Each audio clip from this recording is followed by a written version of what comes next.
Activision has released a new Call of Duty game pretty much every year since 2005, and in 2023, we're actually not going to get a new Call of Duty game. And now, that's like the first time in 17-ish, almost 18 years, which is absolutely ridiculous here. But this is definitely a good thing. It has always been a little bit of a point of contention of mine with a Call of Duty game releasing literally every year. It doesn't really give the developers enough time to actually make significant changes to the game, and hopefully when they do have this little break in the 2023 year, Treyarch is hopefully going to be making the next game after that. Hopefully, if they do end up getting this break in 2023, we do end up seeing some actual quality of life changes, some decent changes to the next Call of Duty after that. But we'll have to wait and see with this. There has been a report in the recent days that has come from Bloomberg, and of course this has been reported by Charlie Intel as well, that this may not be the case. There might not be a new Call of Duty in 2023, which is very, very interesting here. So if you haven't heard by now, Call of Duty 2022 is supposed to be a sequel to Modern Warfare, and that's pretty much confirmed at this point, and that leads everyone to suggest that this is going to be Modern Warfare 2. That's pretty cut and dry at this point. Everyone knows that's like pretty standard information at this point. The sort of Call of Duty news cycle did come out a little bit early this year as Vanguard's lack of success, lack of monetary success in terms of how well the game did. Like, this is one of the first times that I can actually remember in recent years that Call of Duty wasn't like the #1 selling game. I think it got beaten by Mario Kart or Animal Crossing. I can't remember which one it was. I think it got beaten by like Pokemon or something, which is like very strange. Like, it's just always been one of the top selling games, like the #1 top selling game for the year, and it got beaten this year, which is a little bit disappointing. I'm sure Activision looked at that and went, maybe we need to make some changes here.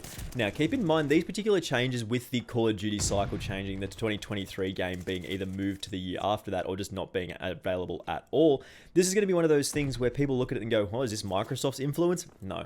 That actually hasn't like come to fruition yet. Nothing's actually happened with that deal yet. They're still trying to make sure it goes through like regulatory processes and everything gets done properly. So nothing's actually happened. Like, they haven't merged companies yet. Like, that hasn't happened just yet. So this isn't like Phil Spencer going out and being like, no, we're not doing a Call of Duty in 2023 because, I mean, we want to save the franchise. No, that hasn't happened yet. None of that's happened. But basically what is happening here is, of course, it's been reported that there is going to be no Call of Duty game in 2023, which is very interesting. And they are apparently going to be releasing a different free-to-play experience in that year instead, as well as releasing more Modern Warfare 2 DLC in 2023, which is very, very exciting here. It has also been said that Treyarch is going to be releasing the entry in 2024, which is fairly interesting. That's probably to be expected at this point. Going to be Infinity Ward this year because of Modern Warfare 2. Sledgehammer had their go, and they, according to most people on the internet, Vanguard is pretty bad, but I like it, so you know, it is what it is. They might just give them a little bit more of a run between games.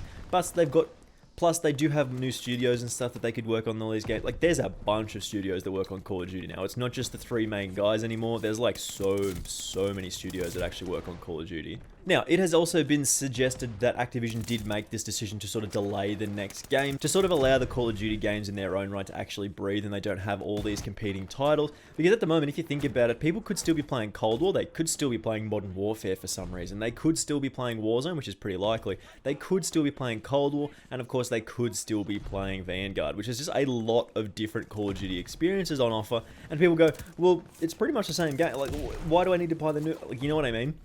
Like, it ends up just sort of being a little bit overshadowed. Like, people just don't want to look at everything that's new anymore. And this report does say that in an effort to sort of prevent future Call of Duty titles from conflicting with other releases in the series, that's sort of leading to this sort of spreading out of the Call of Duty titles. Now, with this sort of expansion and being able to provide a little bit more of a gap, this is of course going to allow us to receive new content for that same game in the next year. And I've been saying that they should do this for a very long time. Like, this is a very clear option that they can look at and just go, it's probably not as difficult to produce a couple of maps every 3 or 4 months as it is to sort of make and program and sort of re-engineer a whole new game every 12 to 18. Like, it's probably very, very easy for them to actually just go, yep, let's do a couple of new maps here and there, rather than having to make a whole new game on that cycle that they have done previously, where one company, and they're supposed to get like a 3-year development cycle, but as we have seen recently, that hasn't been the case with various changes and stuff like that. They sort of left Sledgehammer out for a bit and so on like that. So what are we going to get in 2023 instead? Well, as I said, we're actually going to be receiving a couple more series of content for the Modern Warfare 2, the, of course, sequel to Modern Warfare 2019,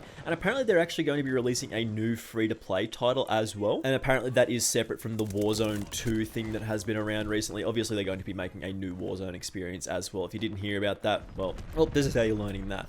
But, of course, the Call of Duty fans can still look forward to a new game this year as well. We already know that it's going to be Modern Warfare 2 at this point, and apparently that's still on track for fall later in the year. Of course, none of this is set in stone at this place, and there's always going to be things that are changing if things do end up changing as well. Hopefully we're going to be able to let you know about it. But for the most part, Activision did hold these big meetings and stuff like that to sort of let the Call of Duty studios know exactly what was going to be happening. And apparently they set out all these plans and stuff, and they're not really concrete just yet, but apparently they're going to be continuing the ongoing DLC cycle for 2022's Modern Warfare game, among other things, including that free-to-play title that we did mention as well. Keep in mind as well, if you are still looking for Call of Duty content in 2022, there is apparently still going to be that Cold War content coming out. It's still theorized that there is going to be new maps coming to that. There's already a new weapon that is available. I believe it's unlockable in Modern Warfare, which is really strange. I think you might be able to use it in that game. Kind of hard to tell. Sort of a little bit unreleased as of yet, a little bit one of those things where it's like we're just waiting for more information at this point. But if you are a fellow Cold War enthusiast, basically there is content coming soon. So if you aren't enjoying Vanguard, I'm still having a great time. So I understand why people don't like this game, but at the end of the day, it's just shoot people with a gun. So, you know, I can't really dislike it too much. But yeah, as I said, if you are waiting for Cold War stuff, there is actually a little bit of content coming as well. Plus, this means Treyarch are going to get an extra year to sort of develop the next sort of Cold War, Black Ops, whatever game they're going to be making.